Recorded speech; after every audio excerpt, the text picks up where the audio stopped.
Bukayo Saka's new role and Arsenal duo's rise made clear in England's selection. As Gareth Southgate looks to nail down his England squad for next year's World Cup finals, he offered more chances to fringe men to impress in Monday night's meeting with San Marino. Despite the Three Lions still needing a point against a team ranked 2010th in the FIFA rankings to seal their spot in Qatar, the England boss rang the changes to his starting lineup.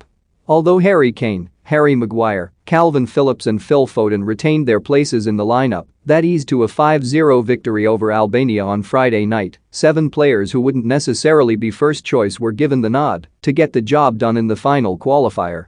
Defensive duo Conor Cody and Tyrone Mings, both key members of Southgate's squad despite not being first choice, started at the back, with Jude Bellingham selected in the center of midfield. The Borussia Dortmund teenager has made a squad place his own since breaking through 12 months ago. Trent Alexander-Arnold got the nod at right wing back, replacing Reece James, with that pair both knowing they have to make the most of their opportunities as they battle experienced power Kyle Walker and Kieran Trippier for right-sided spots.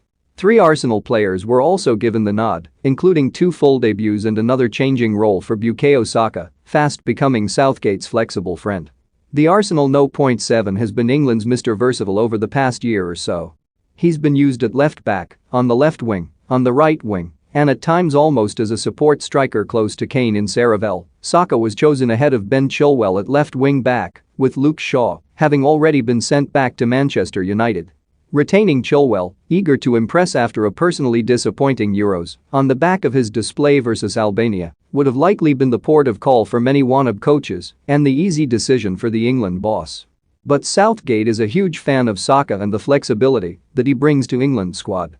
The 20-year-old's quality and tactical intelligence has seen him given the nod in big matches due to his ability to receive information and adapt, provided he's fit and hasn't suffered a spectacular loss of form. His place in Qatar is already assured next year. His 2 Arsenal teammates, Aaron Ramsdale and Emile Smith-Rowe, are now forcing themselves very much into that conversation also. Ramsdale has been extremely impressive since his big money move to Arsenal in the summer, a deal that raised a lot of eyebrows after he had suffered back-to-back Premier League relegations with Bournemouth and Sheffield United. Already he has ousted Bernd Leno as No. 1 at the Emirates, and while he has made a number of stellar saves and produced some big performances in recent weeks, notably at Leicester, his distribution is something which the England coaching staff, like Mikel Arteta, are very high on.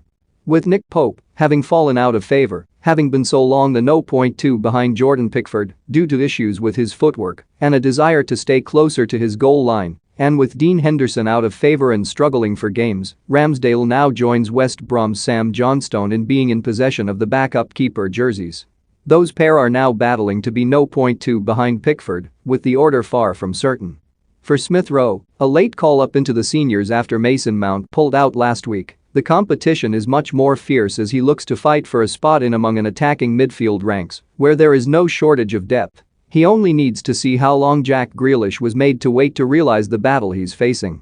But a full debut for the 21-year-old is another fillip which shows Arsenal's No. 10 is on the right path and making an impression with the senior Three Lions coaching staff.